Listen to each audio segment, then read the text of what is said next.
Lucas, Hey, my man, what's up? You are the hardest guy to get a hold of. I'm so sorry, dude. Oh, man. I hope I'm not bothering you at a bad time, man. We're just, Yo, no, it's all good. man, How you doing? we're good, man. We're huge fans here, and I talked to Sam a while back before this whole virus thing happened, and it was such a great experience. He's such a great guy, man. Sam, by the way. What a great, Oh yeah, yeah, what a great dude, and I just love the band, man. We thank searched the you. web. First of all, let me just say we're talking to Lucas Kanopa of metal-based band from California, and you're a founding member. And I tell you, man, you guys got a great catalog. Stranded, Dehumanized. I got introduced to you guys. Put Away Wet. You guys will put that video out, and you had the mug shots, and that was my introduction to you guys. And I thought that was just such a cool driving song, and it just got my attention. And then I started checking out your catalog and so on and so on. And man, I really think you guys got a chemistry. And I noticed your pictures, your new pictures. It's you, Eric, and Sam. Now the drummer situation. What's going on there with you guys? Well, what happened is that her mom, originally a drummer, he ended up having to go to Europe because of his citizenship status here in the United States. That he couldn't Right, stay here any longer. right. So when he left, we started playing with Joey DiBiase, Okay, and yeah. Joey lives in Connecticut. Okay. But he's a good friend of ours. So we started playing with him. And we did shows with him, and we decided to write our upcoming album with him. And he recorded the drums for this album. But on our last tour last year, around this time, when the whole pandemic thing started, we were on tour with Joey on drums, and the whole thing got canceled 5 days into it. Right. So since then, he's been there in Connecticut and living here in LA. Right. So there's all these things that we need to do, like photos and then music videos and whatnot. And then because of the distance and because it's been like hard to like come here Tough. because of the pandemic situation and whatever. Yeah, it's just the three of us that live in California. Yeah, exactly. I Yeah, mean, he's here on my end, Connecticut. I'm in Rhode Island, so he's not right. far from me. But I noticed you guys did a gig recently, and you had a different drummer up there. Yes. And I loved his layout. He looked pretty badass up there. Yeah, He had a that's cool Adrian look. Aguilar. Adrian he plays drum for the band Ex Mortis, Okay. and he's a good friend of ours. So because we do have here and there we have like satellite, how do you call it? Just one-off shows. Yeah. So we will go to Arizona and play 2 shows and then come back and stuff like that because we're trying to play as much as we can and all things considered. And that seems to be the way that we can still Yeah. sometimes play live. Just R- go to a different state that allows Yeah. us to play. Yeah. Yeah. So it wouldn't make sense to to fly Joey out just to play some shows. So Adrian's right here, and he's like, "Yeah, I'll play with you guys." And we're like, "All right, cool." Yeah. Let's do Yeah. that. No shit. And why is that spot still open for you guys? You haven't found that guy, that fourth member that's as solid as you three? Is it that thing there that you're looking for, or is it? Um, it's kind of like a weird situation right now, especially with the pandemic, because what we were doing before, Joey was our drummer after Armand, so we were touring with him and doing everything with him. But now that we can't tour, like it just doesn't make sense to bring Joey just to play 2 shows. You know what I mean? Right. Because Right. then we're not flying in. We have to rehearse for 2 weeks to get in shape for a tour. Sure. Just to play 2 shows, like it just doesn't really make any sense. When we have people here that help us out, like Adrian. So it's just like strange situation. It's got a lot to do with the whole, pandemic thing. Yeah, and so that kind of tells me, answers my question that Joey is your guy as a drummer. Right. And he is your guy. It's just for the reason of the pandemic, we might see you guys throwing in a drummer to just do a one-off gig kind of thing. But Joey's your guy. We were forced to basically just figure things out as we go because everything changes so much. Sure. So it's just kind of hard to tell what's going on. Right. All we can do is deal with what's in front of us. And right now, that's the situation. It's a little strange, but. How was it for you when this all hit? How did you adjust? Did you get through it pretty much like everybody else? You go a little stir crazy? How'd you fill in your time and stuff, With COVID? Yeah. When it first hit. And we were all shut down, yeah. I didn't believe it at first. I'm the guy that was like, nah, come on, nah. I'll drummer Joey, he was like, no, dude, this is happening. And I'm like, nah, he was really cool. Because we were on tour and things were getting bad. And I'm like, dude, get out of here. Your thing should whatever.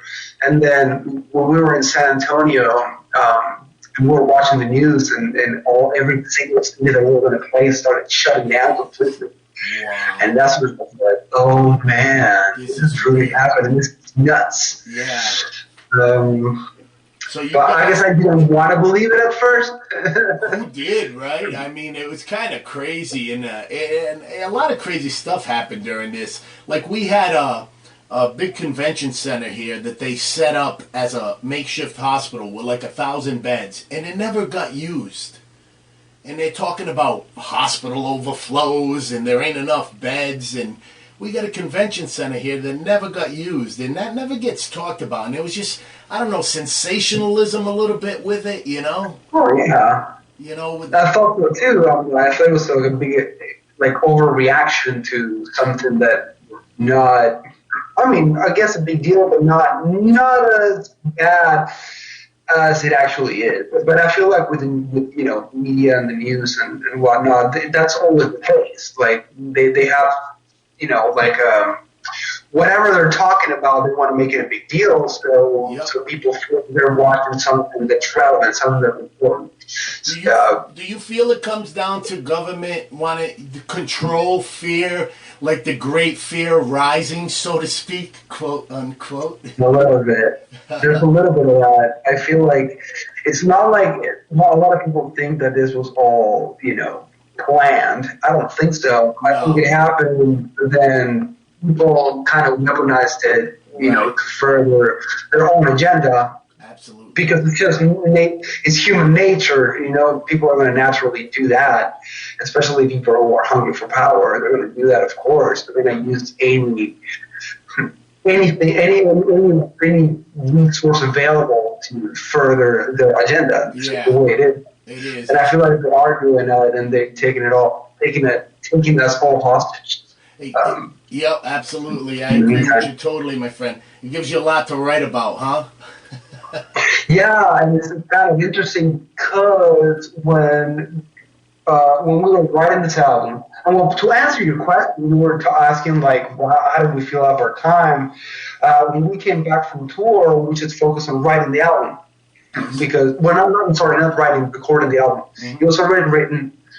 Joey had recorded drum before going on tour. That was back in March last year, I want to say. Yeah. And so the drums were already recorded, and the idea was, okay, we're going to record drums, go on tour, we're going to come back, and we're going to do the rest of the album. Well, we came back a little earlier than expected. We just, focused on recording and getting this album done, doing the music video for I Can't Take It, and, trying to do other things too, but... Getting some work done, basically, right? Yeah. Well, first what can you do in the meantime? What can you do Yeah. Yeah. I was not a fan of the idea of like doing like live stream stuff. Sure. I'm kind of the guy that's like, I just want the real thing, the real deal, or nothing at all. You know, like. Yeah. Well, I like the little clips you put when you're doing a little Pink Floyd.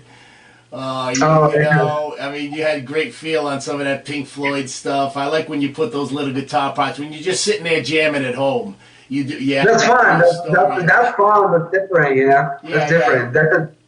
I'm just sharing what I do. You know, like when I'm home. You know. That's a cool thing. Playing guitar. And the new track off Great Fear Rising, I Can't Take It. What a great friggin' song, man. Thank you. Dude, what a hook, the riff. Now, what started that song? Was it the riff? Was it a lyric? Was it I Can't Take It, Stuck Inside? Because there's double entendres there, because that applies to right now, because we were all stuck inside, and a lot of us just couldn't take it anymore. But you can take it as a stuck inside a relationship, stuck inside another situation. I like, you know, and that's the beautiful thing of a great song, where the lyrics kind of you're telling a story, but it's, you know, the double entendre, you know. And to me, I Can't Take It, which is a great hook itself. It tickles your brain, man. I just love that line, I can't take it, stuck inside. It just applied, and I was like feeling that, you know, nice. When I heard that. It was very, very cool, man. And I just think you're a great talent. And you're from Uruguay, right? Yeah. Uruguay? Now, you got to give me a little picture, Lucas. A kid in Uruguay, and when did you know you were going to be this rocker that's going to come to the States and kick some ass? Like, what age did you... And was it an album? Did somebody give you a guitar? Or is your family musical? Where does it come from? Because you got a gift, man. Thank you. Well, I don't know, man. My family is very musical. Like, my mother was always in like choirs and stuff like that. And they would play with orchestras, and she would take me to rehearsal. So, like, at the beginning of my life, like, I was in contact with more classical music. Yep. With my mother, like, I would go to the rehearsals and just sit through rehearsals with full orchestras, and I would like. Yeah. So you were exposed to rhythms, and you know, so it was in you. So it comes from that kind of right from that. Yeah. From subconsciously, right? It just, like baby, like she would take me to go for her when I was a baby, like literally a baby. That got in your subconscious, man. And then, like, when the rock thing, what triggered you to become the Lucas Kanopa that, you know, we know today? Like, as a kid, like, where did that start? Like, I started taking drum lessons when I was 9, I think. Yeah, 8, 9, something like that. Okay. Basically, I was a very hyperactive kid, and I played a lot of sports, but it seemed like there was never enough activity. I was always like just wired. Right. So my parents were like, "You want to play an instrument?" And I'm like, "Of course, I'm a hyperactive child." So I'm like, "You want to play drums? You know, bang on things, you know?" Absolutely, yeah. So I started doing that like when I was like, 9 or 8. Actually, I don't remember how old I was. I was a kid. Yeah. So I took drum lessons for like 2-3 years, and then I started, there was like a guitar in my house. I started playing it like an acoustic guitar. So I started playing that, and then and it was I would watch MTV and then see all these bands, and I played cool. Nirvana was the first band that I loved. Nirvana and Kids were my first 2 bands that I loved when I was 10. Yeah, exactly. Yeah. And I would play drums for their albums. Right. But then somehow, because of the music school that I was taking lessons at, they had a guitar, an electric guitar. It was like a white Stratocaster, I remember. Okay. And I remember seeing that guitar and I was like, ooh, that looks sexy. And then I started playing guitar, and it was like a weird transition from playing drums to playing guitar. It kind of happened naturally. I don't even know how it happened. before I knew it, I was playing guitar. It's your calling, my friend. It was meant to be. You know, the universe works in crazy ways like that. You know what I mean? But I think that's awesome. Give me a picture, like, what made you want to rock, though? Like, what was the stuff? You said Nirvana and stuff, right? But guitar player-wise, what were the guitar players that inspired you? Because you got some chops, man, some great solo chops, some great technique, you know? I appreciate that stuff because I sing and play myself. I mean, right now I do this, but I know what you're doing, my friend, and it's not easy, and you have a talent and a knack for it. But was Nirvana that made you, those kind of bands that made you want to rock and just riff and gravitate? Yeah, well, those were the first two bands the first rock bands that I was into. Because when I was, when I was younger, well, just a little kid, my family, my parents, my aunts and uncles, they would listen to like classic rock, the Beatles and stuff like that. Right. But like, pop rock. Right. When I first heard Nirvana, the first album that I bought was in Europe. It was not. Never mind. I don't know why. Like I went to a record store and I like the name of the band. I remember liking that, and I remember liking the art. So I got that one, and it sounded so nasty and so gnarly. And I remember thinking, you can do that. You can sound so dirty and so right. Like Beatles and Led Zeppelin stuff like that. And I was like, you can be gnarly as hell. Wow. And I really like that about them. And then I got into Guns N' Roses and all the classic bands that we all love. Sure. Soundgarden, the Ramones. I love the Ramones. Metallica. I noticed you love the vinyls, right? I noticed you've been spinning some vinyls. And what was that classic one you were spinning? A big band or something. You were spinning an old one at home, or I think, was it your counterpart, your woman might have been on your little vinyl player, your Victrola there. Yeah, when was that?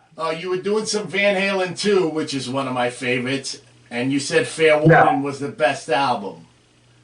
Fair Warning, best Van Halen. Fair Warning, I changed my mind. How can you choose? You hear my mind. Which was the best Van Halen album? It depends. Like sometimes it's Fair Warning, sometimes it's sometimes it's Ever Down, sometimes it's When the Children First. Like it changes. Are you a huge Van Halen fan? Huge Van Halen? Yeah. Eddie Van Halen is the greatest guitar player ever. Amazing. He's like Jimmy Hendrix on steroids, and just so unique and original, right? That's good. Yeah. I remember the first time. So unique and original, right? Eddie Van Halen. Mm-hmm. How can you compare? And the first time I heard Eruption and Spanish Fly blew my mind. Mm-hmm. I mean, that was just incredible. Back in the day when you heard that, it was life-changing as a rock fan. Well, the other day I was listening to those albums and I was telling my wife, I'm like, listening to those albums on vinyl kind of made me, I was thinking, what would it have been like to hear this for the first time? Big time. I bet people's brains just completely exploded. Because coming from like a Jimmy Page type guitar player, or like the Allman Brothers, or Ted Nugent, Jimi Hendrix before that, and then you have this dude that sounds like an alien. Right. Like it's like there's this progression of like guitar, like the evolution of guitar and the way it sounds and the things you can do with the guitar, and then you have like Les Paul, Jimi Hendrix, we had Van Halen. It's so true, because where do you take it from there, right? I don't know. That's what I'm trying to figure out. You can go Yngwie Malmsteen, but an hour of that after a while, I need some dynamics. Like when I hear you doing your solos on your songs, there's dynamics, there's ebb and flow. It's a song within itself, and all that. Those scales that an Yngwie does, that's all great. But if you don't, you gotta know when to pull back, right? It can't just be a buzzsaw all the time, right? Well, with Yngwie, and he was one of the guys that influenced me to shred, for sure. I remember the first time. His scales are incredible, yeah. I'm like, same reaction that I have with Van Halen. I'm like, what the What? hell is that? And how do I do that? Yeah, no shit. Well, you do a lot of that well, my friend. You know, Thank you. I'll try. Yeah. And with mountain, I think what it is that the guy, he's the center of attention. He's if you were there to see him with Van Halen, we have a band with incredible songwriting, and you know, on top of that, you have Eddie's playing. Which blows my mind, by the way, Van Halen, like the songwriting is so out of control good. Really? And then rhythm playing is out of control good. And then the lead playing is out of control, innovative, and insane. And so original, right? So nothing but great. Yeah, it's just totally, you know. So original from a time. So, and I can play some of the stuff, but it's so hard to learn it because it's so personal. Right. So not, it's not. There's like, no book. There's no playing generic. He's got his own thing going, and he is like, almost like he developed his own vocabulary. Right. Guitar. So when you're learning how to play Van Halen, it's a little strange at first because he doesn't play your typical. He doesn't do bar chords. Not many bar chords, right? Eddie wasn't a power chord guy. They're there sometimes, but not really. Not like Metallica, you know. Exactly. Eddie was a lot of notes, you know, a lot of notes and textures, and a lot of little feels. That feel was incredible. And the phrasing is very particular, very peculiar. Yeah. Not from the book, right? No, and he also knew how to play completely off the beat, you know, like not playing like straight triplets or 60 notes, speeding things up and slowing down, and like all that nuance. Like he knew how to do all that stuff. With Ingrid, you have a guy that is the center of attention, so he's going to try to play as much as possible because he doesn't have, you know, the songs and the frontman and you know that Van Halen had. So with him it's different. But the guitarist, I remember the first time I saw Ingve, it blew my mind. He just blew me away. And then I saw him live. He was the loudest guitar I've ever heard in my life. Right, the center of attention. So, I've always heard he's tough to work with. That's why a lot of people have a tough time work. Have you heard that yourself? I mean, I've always heard that about him. The ego's through the roof, and that sucks, you know. Because the other day on the show I played "I'll See the Light Tonight" live. Oh, yeah. You know, when he holds back and has those songs where he just, you know, that killer riff and a good chorus, you know, a nice hook. When he can write some songs, dude. Yeah, he exactly. Definitely. And his scales are ridiculous, but I've always heard he was tough to work with people. Hey, give me an idea. What's the rock scene in Uruguay when you're a teenager down there? What's that like? It was fun. It was fun. You guys got like pubs and stuff? Is it pubs? Well, to play? Do you have pubs? What's it like there? Because I mean, I've never been there myself, but like when you were a teenager and you were already into your rock field before you came here. What's the scene like there? Was there a scene for you there, or what? Yeah, there was. It was small. I live in a little beach town, and we had a lot of little clubs and house parties and stuff like that. Right. That we would play. It was just fun, and there's not like a big music industry. It was very laid back, and it's a very small country, so you can't really play that much. You can't tour it more than once or twice, you know. Oh, shit. And you can do it in a week because it's so small. Right. So you kind of run out of places to play. That's kind of the bummer. That's what I was wondering. But there was like a heavy metal scene when I was growing up, and it was pretty cool. A lot of great musicians, but unfortunately, because there's not a market for that, right. Eventually, all the bands end up splitting up, and everyone, they can't survive. everyone gets married and has kids, and the whole thing goes to shit, basically. So I noticed that, and I'm like, all right, this is cool and everything, but I want more. I want to play for a month and see, because to me, what I wanted to do, I wanted to see what my potential was. I wanted to reach it. I wanted to make sure that I didn't die without reaching my potential. And to me, when I see footage of the greatest bands, we were talking about Van Halen and Indy or whatever, right? Those guys, they were being toured for like a year, playing for 6 months straight, and some of those shows that you see on video are shows that they played after touring for 6 months. So to me, I always wonder, how tight can you get? How good can you get at playing live when you're touring for 2 months? Sure. When you're touring for 4 months, and like that's how you read your potential, right? Like, because you get good at what you do, and you can practice at home, but playing live it's a whole different thing. You have to do it. So if you do get good at what you do, I always wonder, like, how do I get to tour for a month, for 2 months? How do I get to do nothing but music? Sure. That's how I'm going to reach my potential as a player. Absolutely. Musician. And also, being exposed to music and to live shows all the time, because, for example, here in LA, well, of course not now, but before the pandemic, there are shows happening every single night. You can go to a different show every night. One of the things that I did when I first came here, I worked at the Roxy Theater. I was a bouncer at the Roxy. Okay. It's fun. It was a fun gig. But I got to see a lot of shows. I got to see so many shows for free.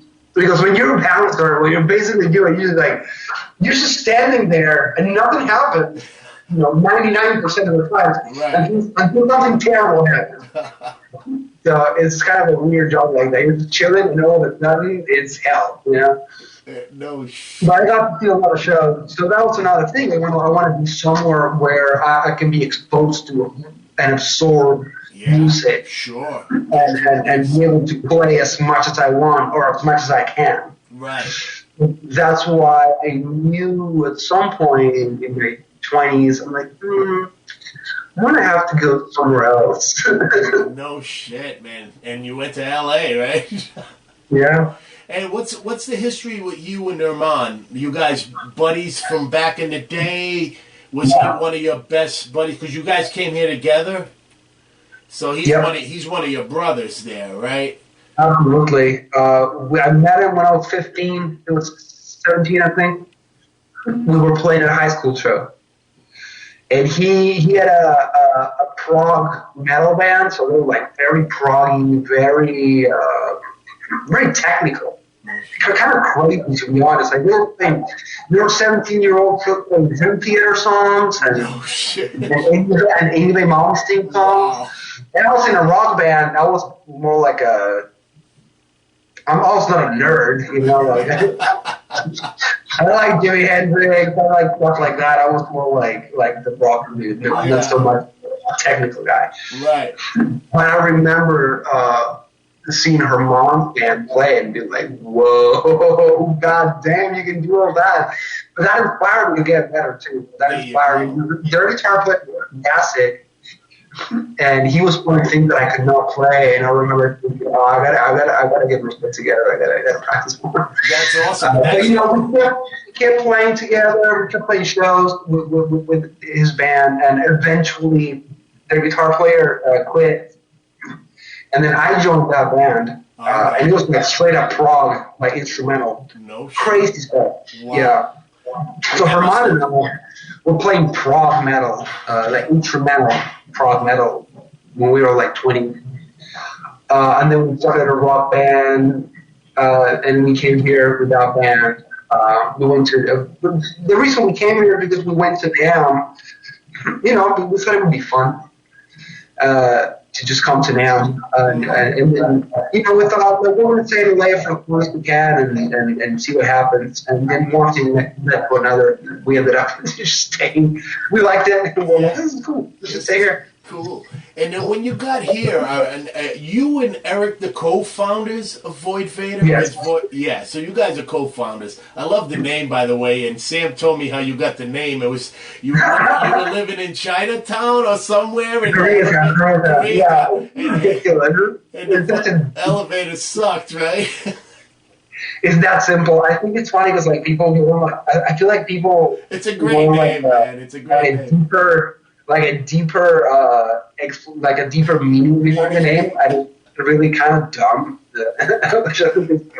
It's rememberable and it's definitely catchy. My first thought when I discovered you guys and started digging into you guys, Void Vator, it just rolls off the tongue. It's a great name. It's memorable. It's original. But I was thinking, Void Vator, is this a sci-fi thing that I'm missing? Something sci-fi like Darth Vader or Void Vader? You know, I was like, what is this?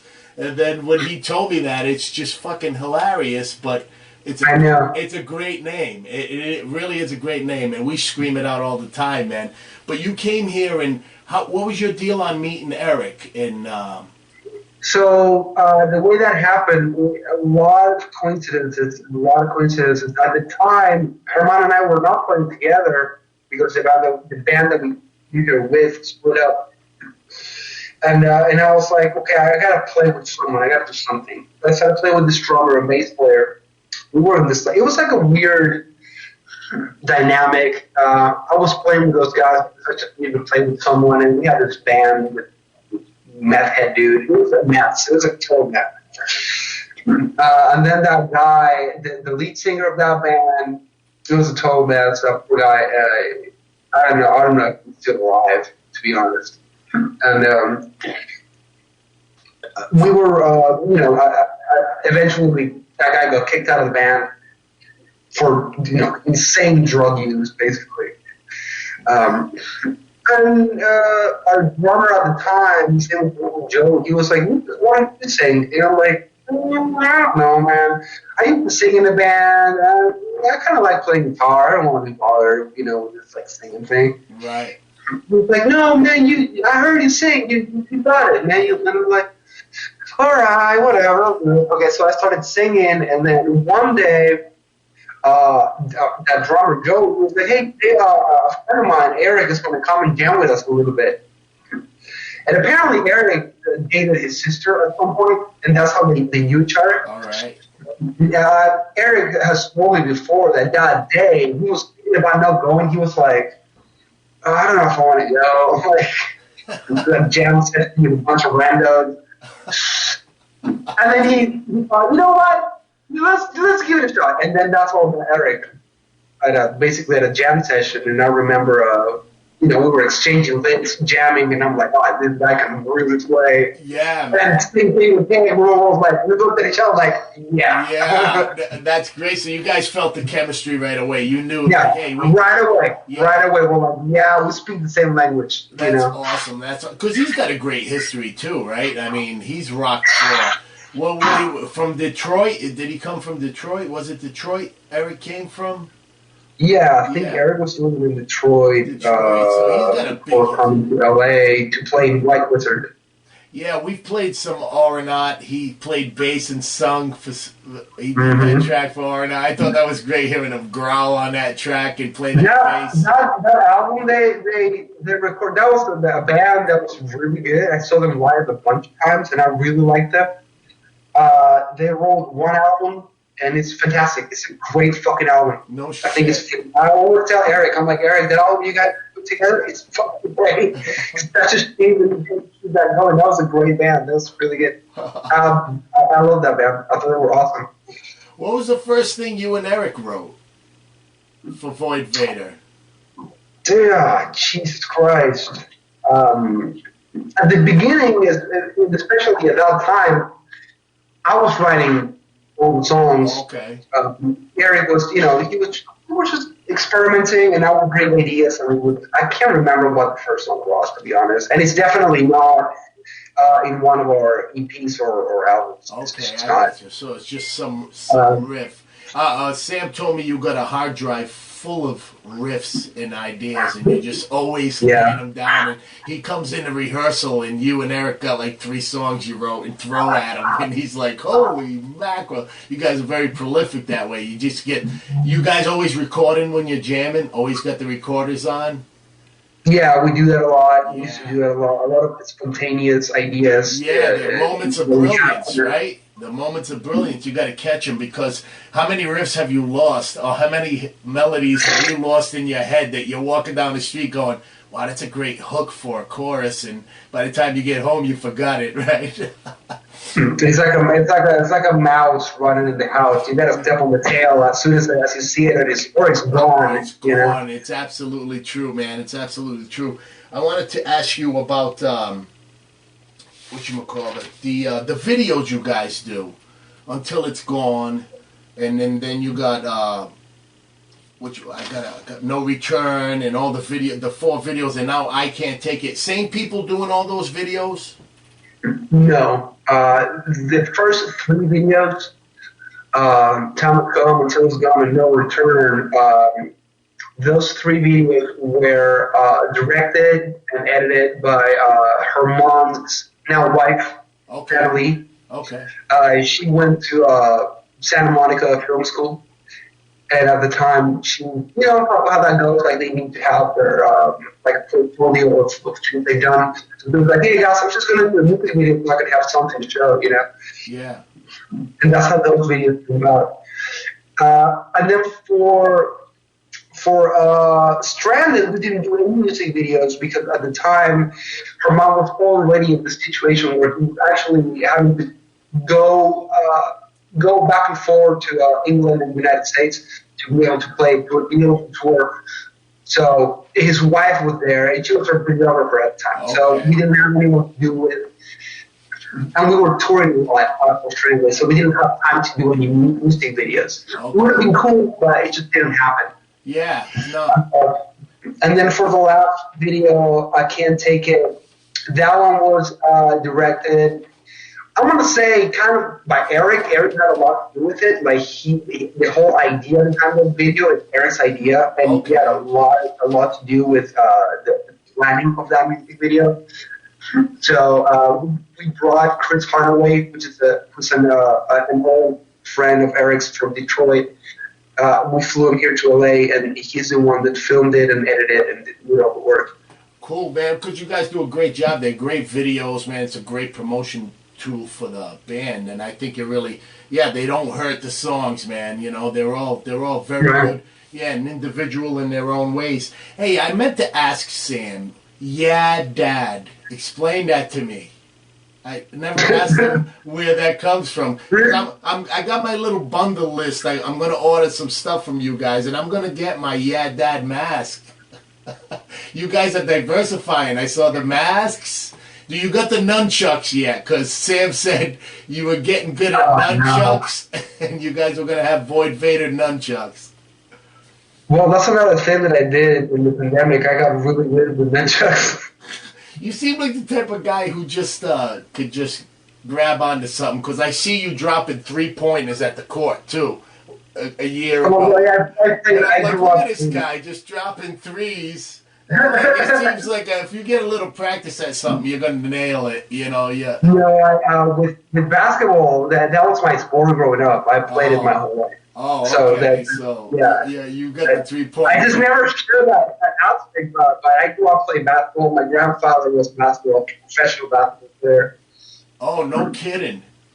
Yeah. All right, so you got it in your blood. That's where you were getting. Yeah. When I was my first tours were playing basketball. We would play. I was playing in a team. We would play South American tournament. We go to Argentina. We go to Colombia, and so I was basically playing with the team. By the time I was 12, so without my parents, just going to Chile, and straight up partying with my teammates at age 13. Like in different countries. Yeah. So that was pretty sweet. So I grew up playing basketball, so that's why I was good at the 3-pointers. Good at the 3-pointers. Yeah, I was like, holy shit. The nunchucks, it was just something. It was weird. With the nunchucks, I went to Uruguay. in the summer of 2019, and this was right before the pandemic. And for some reason, one day I'm there at the beach, and I'm thinking, you know what? When I go back to LA, I want to learn how to do nunchucks. I want to learn it. I don't know why. I just had that idea. So I got him, and I got into it, and then the pandemic hit, and I kept practicing. And I just got good at it So because it's good fun. Did you whack yourself in the head at all while you were practicing? I would have probably knocked myself a couple of times. For sure. That's definitely not fun. All right, man. So we're kicking off 21 now, and this pandemic thing's kind of lifting a little bit. And what are you kind of seeing? You know, because when I talked to Sam before this hit, you guys were going to put the album out, you know, like fall and try to tour, and then all that kind of stopped. So are you seeing that maybe open up this summer for you guys a little bit? I hope so. I kind of see it opening up a little bit for us. I know that Texas now it's more open. We always love playing Texas. I think we play in the South more than anything.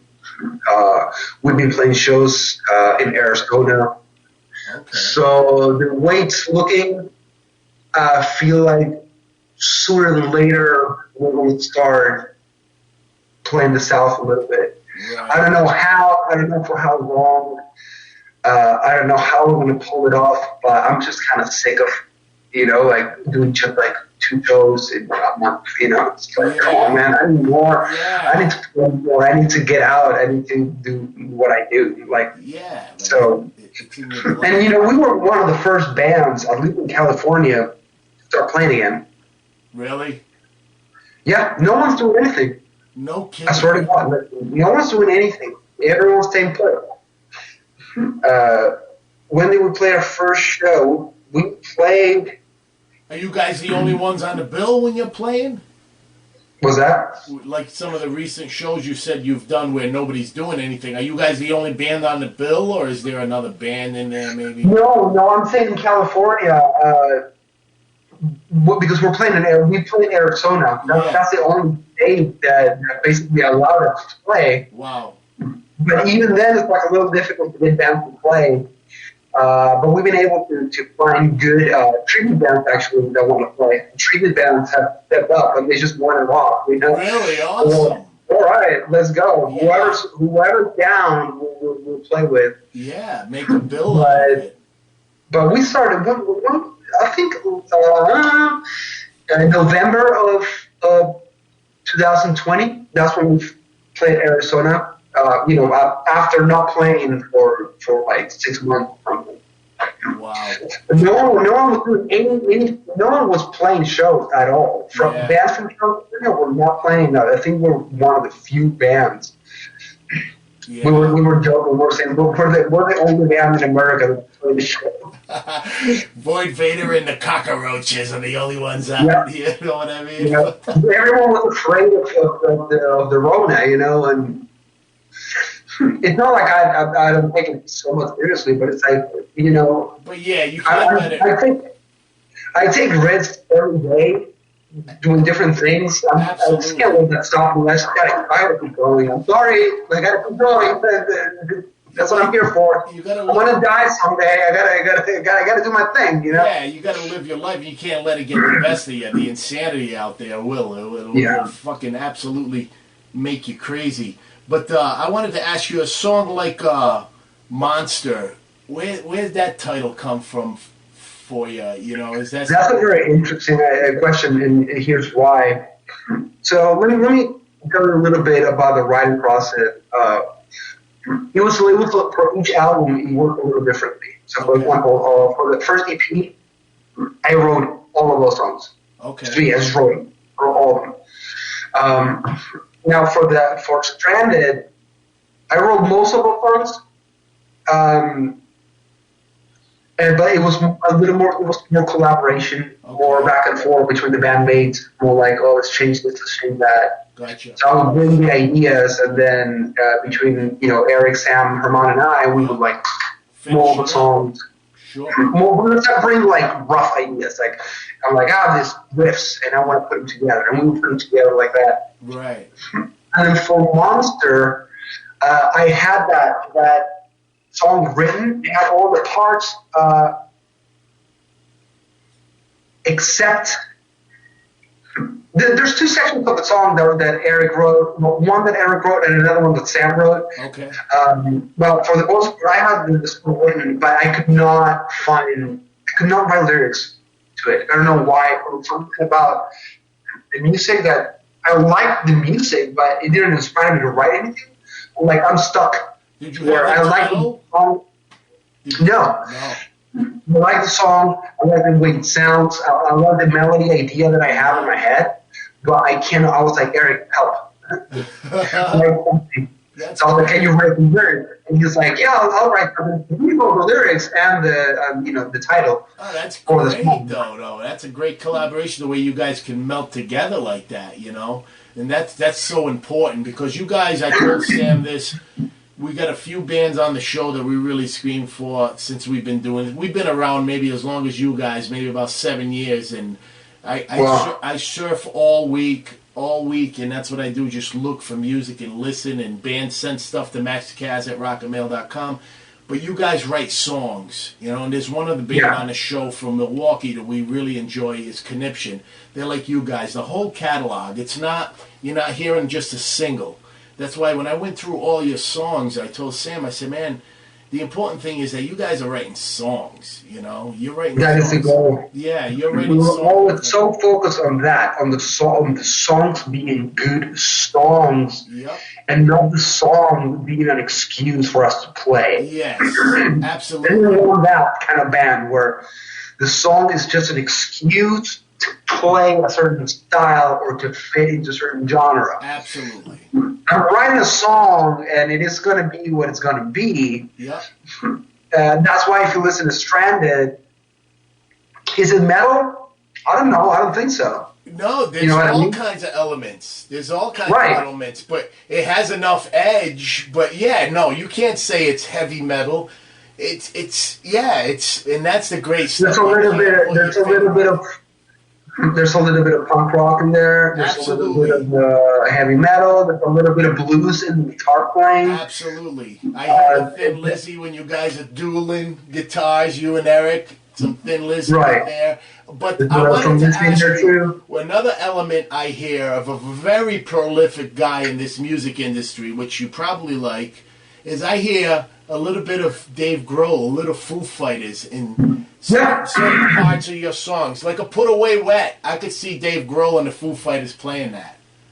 It's got that energy. I'm a fan. I love the Foo Fighters. I think he's so prolific, and there's certain elements and certain bridges and parts of songs where you go into a vocal line, and I hear a little bit of that, and I said, I got to ask you. I think that's what it is. I think it's in the vocal, in the some of the note choices that I naturally exactly because I grew up listening to that, so I instinctively kind of go for those kind of melodies sometimes, not all the time. Yeah, no, but that's great though, because the saying is a good composer borrows, a great one steals, and I think what they mean by that is. We all have influences and all your influences, but you're spitting it out and making it your own, So because it comes down naturally. Yeah, it comes down naturally. It's a byproduct of listening to a lot of music, right? And not like because I could, as a musician, I could pick a band that I love, like let's say Pantera, and I'm gonna be like, okay, I'm gonna write a whole album, and it's gonna be in that vein. Yeah. I could do that, and I could just. Write my wrist at Kanopa and Pantera and write an album like that, but then what you're doing is you're mimicking something. You're not really writing from an organic, a real place. Organically, exactly. Absolutely. When you do write organically, all your influences come out in different parts of the song. Because you're not thinking about it. You're in that idea or whatever that. Do you get inspired with a vocal line, a vocal melody more, or is it a riff that gets you most of the time to get going on something that you go, hey, I got to build this? Normally, I'm just playing guitar and something to pop out. something. I'm trying to come up with riffs most of the time. Right. Or a chord progression. What I'll do is I'll sit down with the guitar, and if I find something I like, I'll start mumbling some melody, and I record that. Yes. And then I come back to it, and then I'm like, all right, what can this song be about? And then I start writing lyrics for it, and then I put it together. Yeah. That's kind of the process. Yeah, it shows, my friend, because your songs are friggin' great. And like this hard drive you have with all these riffs and all these ideas, do you ever find that some of these pieces you have in there you've already written for a song that you haven't written yet?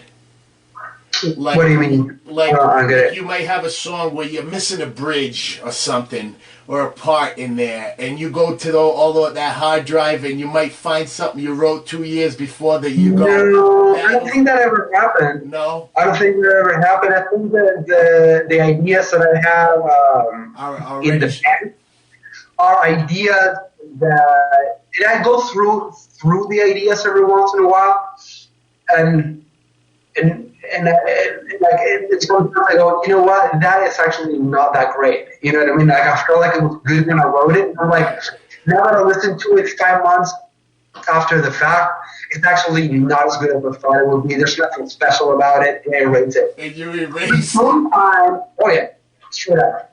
And sometimes I find one that I'm like, ooh, look at that one. I forgot about that. That was cool. And then I write a song based on that. On that, so you have they're all initial foundations for something. You know? Because if I'm missing a part for a song, I'd much rather ask Sam or Eric to write a new part. Yeah, and that's great. That's what it's about. Because you guys are a team, and it's about all of you guys. When you can, put your part in there. Like Sam was telling me. He'll write a little piece for a song after you guys have an idea, but he's the guy that, like, when you guys throw the idea at him, then he kind of puts his part in there, and that's how it works for him. And that seems like you guys have a great chemistry that way. You all know your role, and I mean, you're definitely the driving force there because you're so prolific. You know, you just got this stuff popping out all the time. Is this album 8 songs? The new one? Yeah. Is it 8 songs? Because Sam said you guys were going to keep. Technically it's 9. But one of the tracks, it's like a really long intro for the next track, and it's instrumental. So it's a separate track. So it's 9 tracks, but it's kind of part of the next song on the album. So technically it's 8 songs. Right. I'm sorry, technically 9 tracks. 9 tracks, but it's got an intro or something there. A little piece you guys did. But yeah. I asked Sam this, Lucas, if you could only run out of the house and grab 3 albums, just 3 albums, what would the 3 albums you I gotta take these 3. These are the only 3 I can take. Oh my God. What would I take? I can imagine your vocabulary. You must have a long list. God, I don't know. I know, I don't know. That I just don't know. I don't have a good answer for that because it'll be a lie because I would tell you something that I would tell you something that I don't listen to lately. Right. You couldn't pick it, right? You couldn't say. No. Yeah. Sam gave me 3. He said Sly and I asked him that. What would be in your record catalog? Something we'd be surprised you listened to. Something you'd be surprised? Yeah, that would be like, wow, I didn't know Lucas would have done that.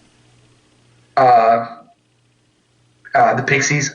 Oh, no kidding. Really? Wow, that's wild. So you yeah, I got Surfer Rosa, I got Doolittle. What else did I got from the Pixies? I think I have another one. Oh, that's great, though. I love the Pixies. I love them. But people are always surprised because I'm like the shredder metal dude. You know? Yeah.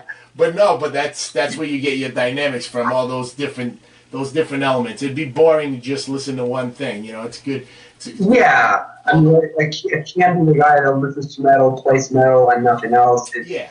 And I still listen to metal. Don't get me wrong, but I like to change it up. And like, to me, metal, it's like music that I listen to if I'm working out, if I'm driving. But if I'm chilling at home, It just doesn't make any sense to me. Right. It's like, to me, metal is very functional. It's very practical to me. Like, it's only like, I'm working out, yes, metal. I'm driving, metal all the way. Yeah. But if I'm, sitting in my living room, I'm going to listen to something a little different, something more chill. Of course, and it's about, and not the same thing all the time. I'm the same way. I'll have certain things. We were talking about Van Halen. Sammy Hagar talked about when he first got together with Van Halen, how freaking magical it was, to jam with those guys. So you can imagine. Can you imagine yourself going in a room with Michael Anthony, Alex, and Eddie, and sitting in with them? How would that feel, Lucas? You better bring it. Like, you better bring it because they're the big boys. No pressure, right? No pressure. I mean, you have to, at that point, like, you got to know you're good enough to be there. Right, absolutely, yeah. And Sammy talked about all that. Lucas, man, I can't thank you enough, man, for taking a little time. I've been dying to get you on the show. I'm such a huge fan of the band. The new album, Great Fear Rising, man, it's awesome. I got my order in. I'm going to get my little pack, support you guys, man, get some merch. Thank you. I want to get a T-shirt. So you guys are hoping that the gates are going to open towards the summer and maybe some stuff. How about the East Coast, my friend? I know you guys have come to Providence and New Haven. I've missed those. Yeah, we play there. It's tough to get all the way up there, and it's going to be even tougher now with it. But we would love to. We would love to come back to the East Coast. We would love to. We loved it when we went there. I just don't know what's going to happen because we got to find the connection between playing the South and then getting to the East Coast. That's the issue. Like, we either go the Midwest and then East Coast, or we take the southern route and then we go all the way up. And see, but that connecting those two is what's a little bit difficult now, and I'm not sure when we're going to be able to do it. But we definitely want to. Yeah. We want to go back into touring as much as we were before. Mm-hmm. When we played the East Coast last time, what we did was we played the South, then we went up Oklahoma City, we played the Midwest, and then we played the East Coast, and then we came back. Come back. And Sam said, and Sam says sometimes you got to find a good anchor gig, maybe to go far out and find those gigs to bring you back. You got to make that path efficient, right? It's difficult. It's difficult. Yeah, it's doable. Doable. But now what I want to do is be able to play at least for a week straight without having to come back home. To play like shows. Let's just say like a mini tour of six dates. Yeah. That would make me so happy. If I could just do that, go down, play Arizona, Texas, come back. Great. Yep. Exactly. That'll be a win. That'll feel good and get your gig legs under you again, right? Get your chops going, get in front of the crowds. Mm-hmm. And you guys got to keep doing the bus when you're in between gigs. You guys are on Facebook Live in the van, just bullshitting with the fans. I think that's a great way to stay connected. I almost feel like I'm in between gigs with you guys. And I think that's that's the idea, because that's fun. Like for us, like being in the van, driving, listening to music, hanging out, talking. Yeah, it's a part of the beauty of the whole thing. So we like sharing that with people. It's kind of cool. Yeah, it's definitely cool. It's a great way to stay connected. I loved your Claw Olympics video. You did the Claw Olympics in that machine with Sam. How do you probably don't remember? Sam remembers that. You did what? The claw machine that picks up you did the Olympics. Remember that now? You did the Olympics. Yeah. You said you guys were just bored on the road, just trying to entertain yourselves. And he told us about the story when you guys were all drying your clothes at the hotel. You had all wet clothes. You were at a hotel somewhere at a gig, and he filmed the whole thing. You guys, the washing machines broke or something. You guys were all hanging your clothes all over the rails for a day, drying for the gig that night. Oh, I think I know what you're talking about. Yeah, you're somewhere in the west. Yeah, and then like Sam comes in with the camera and I'm changing Joey's back. Joey's back. Yeah, he told him because he kept bitching about his back hair. He was asking Sam, "Can you shave my back? Like, it's so hairy." Like, And so I was like, no, I'm not gonna shave your balls ass back and fuck out of here. And he kept bitching him about it. He kept crying about it, and I just got sick of it. I'm like, dude, just take your shirt off. Let's do it. And so, Dude, yeah. That's all classic memories you guys can look back at, laugh, and I mean, we're still laughing about it now. Me and Sam, when he was talking to us, we laughed about it because I said, "Tell us a story where you guys won't get arrested on the road, some rock star stuff." He says, "Well, we don't get in trouble, but this happened," and he explained that whole situation.